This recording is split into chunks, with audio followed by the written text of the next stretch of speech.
금강경으로 모을 필요가 있어요. 6조 스님으로 넘어갑니다. 16쪽에 자리를 펴고 앉으셨습니다. 6조 이시의 세존이 있을 때 이시라고 하는 거, 저때, 우리 보통 저때 혹은 이때 하는데, 이때라고 해도 하나도 안 틀리지만 우리말로 이때 하면 지금하고 아주 가까운 느낌이 있어요. 저때 하면 벌써 2500년 전, 저때, 그때보다는 조금 더 먼 때를 저때라고 해서, 그래서 이시 하면은 보통 우리말을 해석할 땐 저때 하는 것이 그때 부처님과 스벌이 대중들이 함께 모였을 때, 이렇게 또 법문을 하시는 그때 해서 저때에 단한 것이요. 식시라고 하는 것은 진시를 말하는 것이니 아침 7시부터 9시 사이를 진시로, 진사, 오미, 12지 시간 있죠. 그렇게 말할 때 진시 말하니 제시, 이거 제라는 건 밥 먹을 때를 말하는 거예요. 제, 먹을 제자, 밥 제자입니다. 이것도 제시를 말하는 것이고, 차의 지발은 가르침을 나타내고, 교를 현 나타내고, 적 자치예요. 자치를 보이기 위한 연고라. 아, 이제부터 내가 가사를 딱 하고 가루를 잡고 뭔가 이렇게 하는 것은 이제부터 모범으로 가르침을 보이려고 하는 그런 부처님의 자치. 대개 법화경도 여시아문부터 시작을 했지만 법화경을 설하려고 할 때는 삼매로조차 일어나서 법화경을 설하십니다. 그때 삼매 이름이 무량이처 삼매라고 하는 삼매. 그래서 우리도 법문을 하기 전에는 반드시 주비를 쳐서 입장을 하고, 그리고 나서 출전해가지고 법문을 하게 되죠. 법문을 듣게 되죠. 그런 것처럼 모든 부처님이 경전을 말씀할 때 법문하실 때는 선정에 삼매에 들으셨다가 삼매로 쫓아 나와서 그 법문을 하세요. 그게 아주 가장 대표적인 것이 법화경, 무량이처 삼매에서부터 나와서 법화경을 이제 이렇게 축설하시게 되고, 그 많은 방대한 화엄경은 무슨 삼매인지 혹시 아세요? 우리 화엄경이 대원에서 안 하셨나요 아직? 화엄경은 상식입니다. 우리 불자로서 상식이니까 해인삼매 기억하세요. 해인삼매라는 말씀 들어보셨죠? 예, 해인삼매는 그대로 바다 도장이에요. 바다에는 이 하늘과 온 우주 이치가, 이 지상의 내용이 그대로 사진 찍히듯이 그대로 딱 드러난 삼매다. 그래서 해인삼매예요. 하늘색이 파라면 바닷물도 파랗더라고요. 하늘이 이렇게 뿌옇게 이렇게 구름져 있으면 바닷물도 흐려요. 그 바다의 색깔이 따로 있는 게 아니라 비쳐가지고 그렇게 나타나더라고요. 하늘 색깔도 마찬가지예요. 하늘이 없다는 건 다 아는 사실이에요. 근데 우리는 이렇게 맑은 공기니까 하늘이 파랗게 하지, 저기 맨날 비 오고 런던 같은 데는 늘 하늘 색깔이 흐려져 있대요. 그러니까 우리들이 이제 정해진 거는 없다는 거예요. 금강경은 정해진 것이 없다 그래서 무주상이에요. 정해진 것이 없는 법. 그래서 저때라는 그렇게 공양을 하는 때예요. 차의 지발은 교, 가르침, 또 적을 자치를 보이기 위한 하기 때문에 이런 의식을 다 갖추는 거예요. 입이라고 하는 것은 성 밖으로부터 들어, 어디 입 사위구 가사 그랬죠? 입 사위구 가사. 자, 입 사위구, 입 어기 성중하사. 그래서 입 사위 대성하여 걸식하신다. 그러니까 성중으로 들어갔다. 그러니까 기원정산 성 밖에 있고, 이제 마을 신도님들이 살고 있는 걸식을 할 수 있는 곳은 시내는 사위성 안에 있기 때문에 들어갔다. 이렇게 해서 입 사위성 들어간 것이고, 사위대성이라고 하는 것은 사위국이 풍덕한 성이다. 그래서 풍덕, 풍부하고 아주 넉넉하다. 그래서 풍덕이에요. 사위라는 말은요, 풍덕 혹은 풍문, 넉넉할 풍자에 들을 문자, 넉넉하고 살기 좋은 곳이라고 소문난 나라, 소문난 성, 소문난 도시네요. 여기서는 도시. 서울 하면은 어떻게 소문이 났을까? 우리나라 서울은 서울이죠. 그래서 여기 사위성이라고 하는 것이 굉장히 풍덕, 굉장히 넉넉한 곳이다. 우리나라 서울은 어떻게 소문이 나는지 모르겠네요. 어쨌든 경제, 교육, 정치, 문화 굉장히 같이 모여져 있죠. 예, 그게 수도가 하고 있는 이제 역할이기도 하지만 그런 것이 편리하도록 모여 있는 곳이 우리나라 서울이 아닌가. 너무 복잡해서 그렇지만 서울에서 천안까지 오는 거리하고 시간하고요. 서울 강남에서 강북까지 가는 시간은 똑같이 걸리더라고요. 굉장히 이렇게 복잡하고 밀집되어 있다는 느낌이 있었어요. 곧 바사이강 사위 국은 풍덕성이니 굉장히 풍부하고 덕이 있는 그런 넉넉한 곳이니 곧 바사이광의 거하는 바 성. 바사이광은 일단 신심 있는 분이거든요. 불교의 신심이 대단한 분이어서 이분이 굉장히 덕이 있고 풍성하다, 풍부하다. 바사이광에 거하는 바 성이기 때문에 고로 사위 대성이라고 했습니다. 걸식이라는 말은요, 열애가 능히 일체 중생에게 하심하는 것을 표하는 것. 차제는 빈부. 먼저 말씀드렸을걸요. 가섭, 수벌이의 특징. 가섭은 가난한 집만, 수벌이 존자님은 부잣집만 다니면서 걸식을 하셨다는 거예요. 그래서 그런 거 빈부 격차 없이 무조건 시작한 집에서부터 7집만, 칠가걸식이라고 그래요. 그래서 7집만 해서 가득 찼어도 7집을 가고 모자라도 7집 끝났으면 그냥 돌아오게 돼 있어요. 그래서 자기가 뭐 음식이 마음에 안 든다 해서 다른 집 더 가고 그런 일도 없습니다.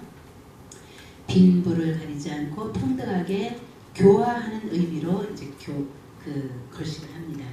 거리, 이 입자가 마칠 입자예요.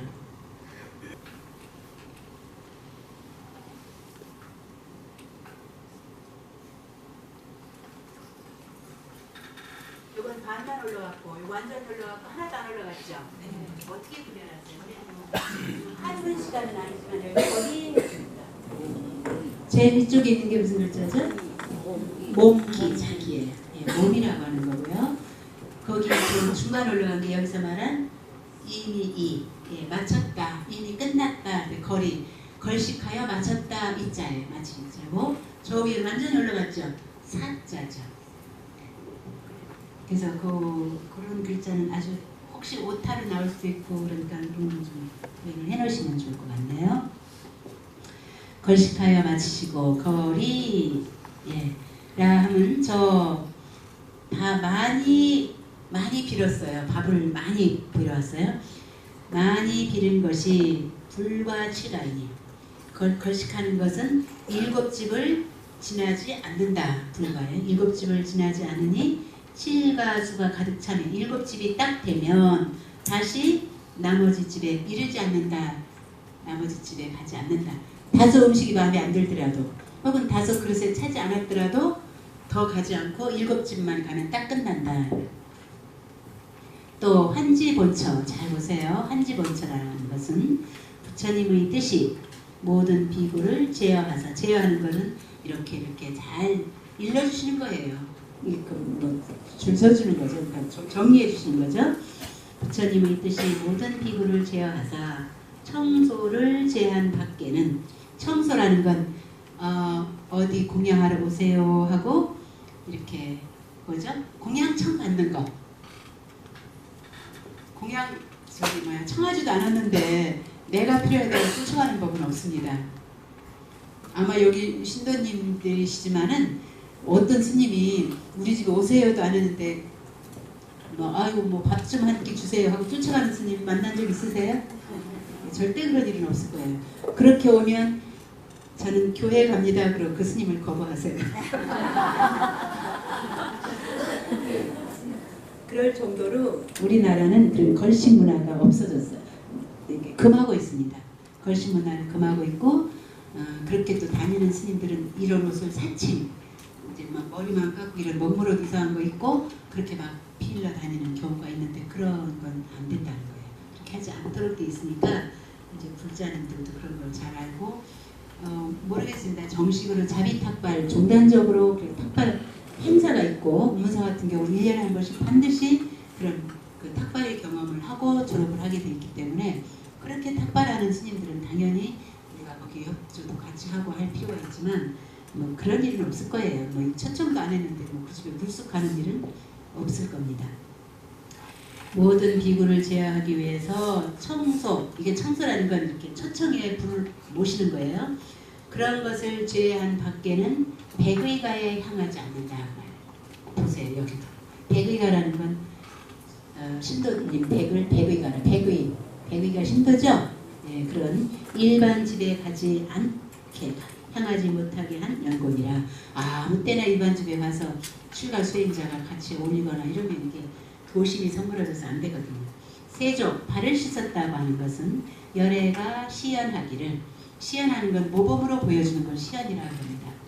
그냥 이렇게 본으로 보여주는 거죠. 시연함에 수순의 범부와 같이 할세. 이게 참 말이 어렵게 됐는데 부처님은 부처님 깨달으신 분이지만 누구와 같이 하고 보여주시는 거예요. 누구와 같은 모습으로 어떤 권위라든가 부처님의 위치 막 이렇게 딱 지키는 게 아니고 중생하고 똑같은 모습으로 보였다. 그럼 중생이 편안할 거 아니에요. 나 입장이구나. 요즘 말하면 눈높이 교육이에요. 그런 것을 부처님은 많이 하셨어요. 시연으로 해요. 아란존자도 시연으로 음료집에 빠지는 거라든지 이런 걸 전부 시연으로 한 것이지 진짜 무슨 도력이 없어서 그렇게 흔들린 건 아니라는 거죠. 범부와 같이 하기 때문에 세종 우리 범부들도 땅을 밟고 다니니까 흙이 묻으면 발을 씻고 하는 것처럼 부처님은 항상 발에 땅에서부터 이만큼 떠서 다니셨대요. 믿어지세요? 이렇게 떠서 다니셔서 동동 그러니까 발 씻을 이유가 하나도 없어요. 흙이 먼지가 하나도 안 묻으니까. 그런데 발을 씻었다고 하는 것은 중생하고 똑같이 발을 씻었다. 이런 믿거나 말거나인데 부처님 같으신 분이 이렇게 땅을 밟고 발을 씻고 그렇게 귀찮게 안 하세요. 딱 떠서 다니세요. 그랬는데 여기서 발을 씻었다고 하는 것은 중생과 범부와 같은 모습으로 그렇게 보여주신 거죠. 그로 세족이라고 했고 또 대승법은 홀로 수족 손발 씻음으로써 정함을 산전. 대승법이라는 홀로라는 말은 홀로 독자 고독하는 의미 그런 뜻이 하는데 여기서는 유독 이런 말이 더 좋겠어요. 유독 대승법은 유독 손발을 씻음으로써 꼭 이걸 씻어야만 깨끗하다 이런 거 아니잖아요. 마음으로 향도 심양 일주 용호공을 했어요. 마음으로 향을 하나 딱 사르면 이 속 여기가 전부 다 정화가 돼요. 오로주가 정화가 되지 꼭 향을 사르고 뭐 냄새를 피워야만 되는 건 아니라는 거죠. 그러니까 꼭 손을 씻고 발을 씻어야 청정하게 되는 게 아니고 마음으로 저 부산에 가니까 세심청이라는 데가 있더라고요. 마음을 닦아내는 목욕탕이다 그랬는데 아마 거기가 불자가 아닌가 몰라요. 마음도 몸을 닦는 몸의 때를 닦는 곳인데 이름이 세심청이에요. 홀로 수족을 씻는 것이 아니라 유독 수족을 씻어서 청정해지는 것이 아니라는 거죠. 그냥 마음 신청정이 그대로 몸청정이 국토청정에 국토청정이 마음청정 이렇게 뭐 원각교리는 전부 마음청정하면 전체가 다 청정한 거로 돼요. 대승법은 마음청정하면 다 되는 것이지 이렇게 뭐 손발을 유독히 씻어서 청정해지는 것이 아니다. 예, 그래서 깨끗하게 되는 것이 아니니 깨끗함은 정함을 삼지 않나니 이 말은 깨끗하게 되는 것이 아니니 그냥 알기 쉽게 보세요. 대개 세수족한 손발을 씻는 것은 불약 정신이다. 마음을 청정하게 하는 것만 불약 갖지 못하다. 그러니까 손발을 깨끗이 씻는 것이 뭐 하는 것이 더 좋아요? 손발 여기 육신의 손발 씻는 것보다 무엇이 더 좋다? 마음을 깨끗이 하는 것이 더 좋다. 인데 우리는 어느 쪽입니까? 손발을 깨끗이 해야 마음이 청정해집니까? 마음 청정해야 손발이 깨끗해집니까? 경험이 없으십니까? 절에 가실 때 유독 막 목욕제기 하시던데요. 절에 저 사리암 같은 데는요 기도하러 오실 때 거기 물사정도 별로 좋지는 않지만 그래서 그런지 사리암 기도 가야지 그러면 집에서 잡수시는 음식도 조심을 하세요. 한 3일 동안 조심하시더라고요. 3일 동안 금하고 또 몸도 마음도 이렇게 더 목욕제기를 하고 사리암 가면 물쓰기가 어려우니까 목욕하고 가는 경우도 있어요. 저는 그렇게 갑니다. 거기는 아주 너무 꼭대기에 물도 귀하고 한 방울이라도 아끼려고 큰 잔에다 다 싣고 올라가는데 마을에서 기도하러 오실 때는 그런 것도 포함이겠지만 음식도 몸도 몸가짐도 다 한 3일은 제기를 하고 그리고 사리암으로 기도를 하러 오세요. 이것은 우리 중생은 마음이 먼저면 너무 좋지만 아직 이 단계가 월등하지 못해서 마음을 이 몸부터 깨끗이 하면 마음도 청정해져서 조심을 하게 된다. 어느 쪽이라도 청정하게 하는 것은 좋습니다. 대승법에서는 유독 손발 씻는 것보다는 마음껏 씻는 것이 더 중요하게 생각한다라는 의미. 인심 정정하면 곧 모든 죄구, 모든 때, 번뇌 다 없어지는 것을 말하니 열애가 설법하고자 함에 상의라는 것은 뭐예요? 평상시의 모습, 거동 의자예요. 의자가 모습, 몸 매무새 이런 걸 그러니까 마음 매무새가 아니고 나타난 몸을 이걸 거동의 하는 게 제일 거동이라는 게 대표적인 게 뭘까요? 행, 주, 좌, 와. 행하는 거, 주 머무는 거, 앉는 거, 눕는 거, 서 있는 거 이거 전부 거동에 들어가요. 그러니까 상의니까 일상적으로 움직이는 모든 것이 단자를 부시한다. 이것이 이제 거기에 앉아 있는 것을 전부 펼쳐 보인다. 그로 부자의자라고 했나니요. 일체의 모든 일상생활의 거동이 그대로 드러나는 모습들. 그렇게 편안하게 자리를 펴고 앉으시니까 이제 뭔가 하실 준비가 돼 있는 거죠.